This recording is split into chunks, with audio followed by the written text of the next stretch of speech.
We all love the Nintendo Switch, but even more so, we love our rare Switch games. Admittedly, it's quite the addiction collecting all these valuable and sought-after Nintendo Switch titles. You know, games like Atelier Ryza, Digimon World Next Order, World End Syndrome, Mario Kart. Really? You again? So let's get straight to the point because I know you want to see 10 rare Nintendo Switch games that could possibly be in your collection. Okay, so let's start off this video with Neptunia X Senran Kagura Ninja Wars. Now this game is actually a crossover between Hyperdimension Neptunia and the Senran Kagura series. Now I'm actually a pretty big fan of the Senran Kagura games. I really like the one that was on the Nintendo 3DS. I think it was called Senran Kagura Burst. However, I've never actively gotten into the Neptunia series, but that is something that I need to get around to doing at some point. This game in particular is a hack and slash JRPG, and you can pair up as 10 playable characters from both the Neptunia and Senran Kagura series respectively. There's also 2 new characters in this game exclusive to Neptunia X Senran Kagura, and those 2 characters are both Yuki and Go. Now we are starting at the cheaper end of this list, as Neptunia X Senran Kagura is about $85 AUD, and over in the States it's currently going for about $55 USD. So this is a game that I would keep an eye out on, as I do believe it is becoming a little bit uncommon at this point, and as always with these ecchi and waifu games, the prices do in fact go up.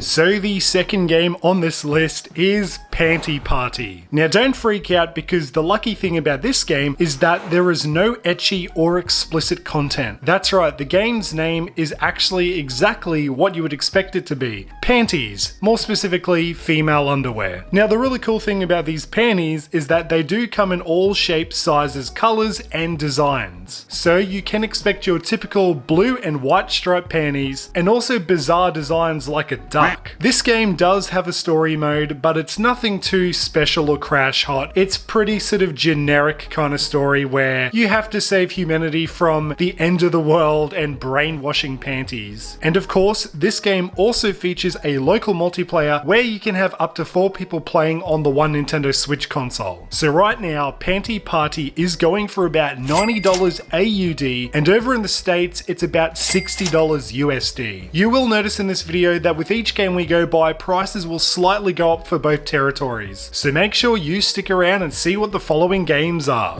Coming up at number 3 on this list is Death End Request 2. This is a hybrid JRPG and visual novel type of game, and is also a standalone story from the first game in the series. Now the really cool thing about this game is how it handles its hybrid genre, is that during the daytime, those are the visual novel segments. However, when night falls within Death End Request 2, that's when the game becomes a third-person turn-based JRPG. The story of Death End Request 2 follows the game's main character, Mai Toyama, a teenage girl struggling to fit in at the all-girls Woodsworth Academy. She explores the academy and surrounding town of Lechoara upon feeling suspicions of some kind of impending doom. Now, if you want to find out what happens in Death End Request 2, you can currently get this game for about $95 AUD and also about $65 USD. There's also a special calendar edition that comes with the game, at least it did in the UK. So if you can get your hands on the special calendar edition, I would highly recommend that you do so. So number 4 on this list is Witch Spring 3 Refine, the story of Erodi. This game is the 3rd entry in the Witch Spring franchise and is developed by KiwiWalks. The Nintendo Switch version released back in December of 2020. The story of Witch Spring 3 follows a deity named Erodi, who lives in seclusion in the dangerous misty forest with only dolls to accompany her. Longing to make real friends, she one day meets a human boy and her life completely changes forever. So at this point in time, Witch Spring 3 currently goes for about $100 AUD, and over in the States you can get it for about $65 USD. Although Witch Spring 3 is classified as a JRPG, I don't think that this game is made from a Japanese developer, so that's pretty interesting to know, and it definitely still falls under the JRPG category.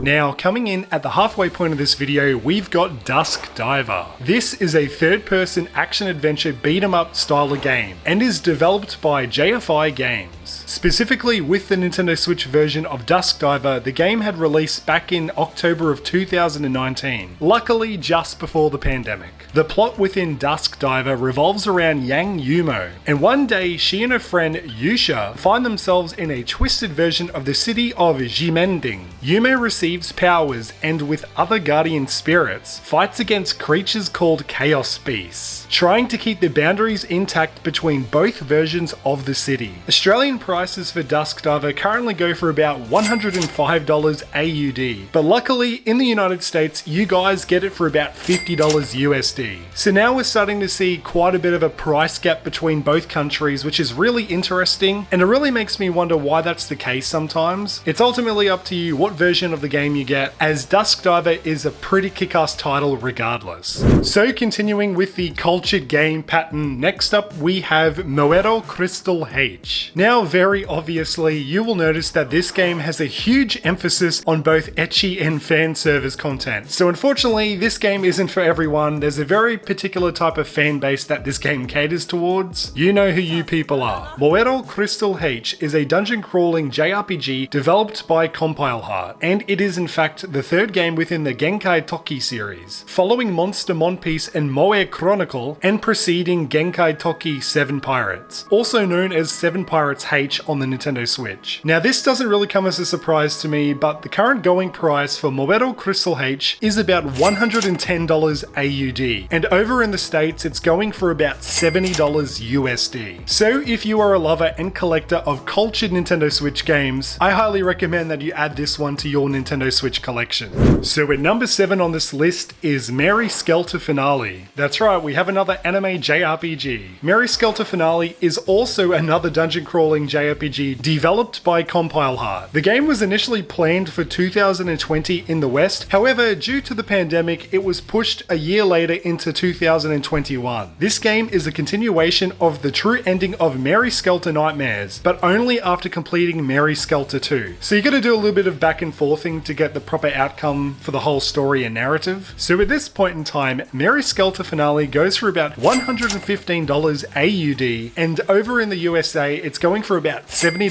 USD. Despite owning this game in my collection, I'm still not really the biggest fan of dungeon crawlers. I've yet to warm up to this subgenre of JRPGs, but just from the art style alone with this game and some of the thematics in Mary Skelter Finale, this is something that I'm willing to get into when the time is right. Next up at number 8 is The World Ends With You Final Remix. Now this is a JRPG which had originally released on the Nintendo DS. However, Final Remix is a remake for the Nintendo Switch. As mentioned, this is yet another JRPG, however this game is set in modern day Shibuya, Tokyo. You play as the main character Neku, who is one of the players of the Reaper's game, and he must complete daily missions in order to avoid facing total erasure. Now this is where things get a little bit pricey in Australia, as the game is currently going for about $120 AUD. However, you Americans are lucky with the game sitting at about $70 USD. I do recommend that the Americans keep an eye on this game, as it'll probably go up in value, especially after the release of the Nintendo Switch 2 and the current generation of Switch starts to phase out, and I really mean that with majority of the JRPGs in this video.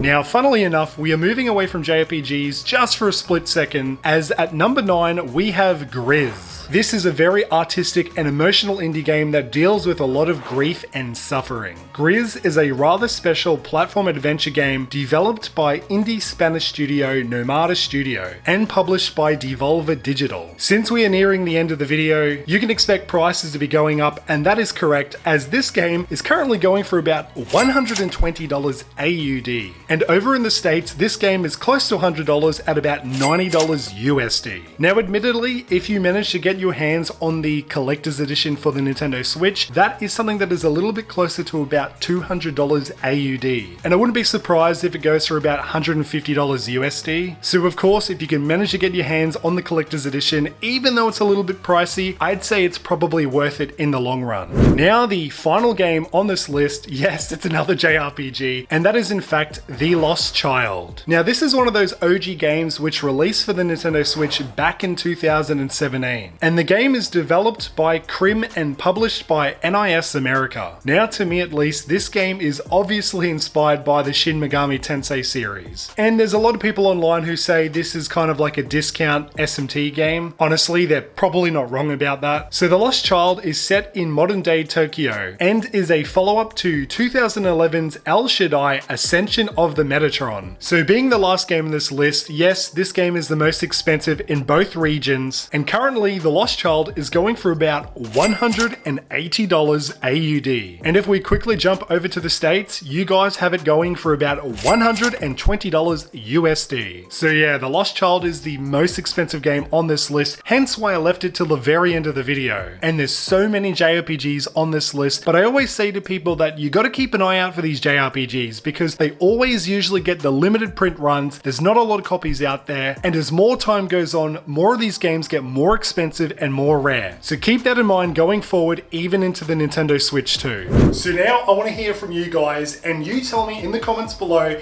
which games in your Nintendo Switch collection do you see as rare and or expensive. And of course, if you liked today's video, be sure to give it a like and subscribe to the channel if you haven't already, because I would love to have you around here for future Nintendo Switch content and also JRPG goodness. So until the next time everybody, Upper Nimbus is signing off.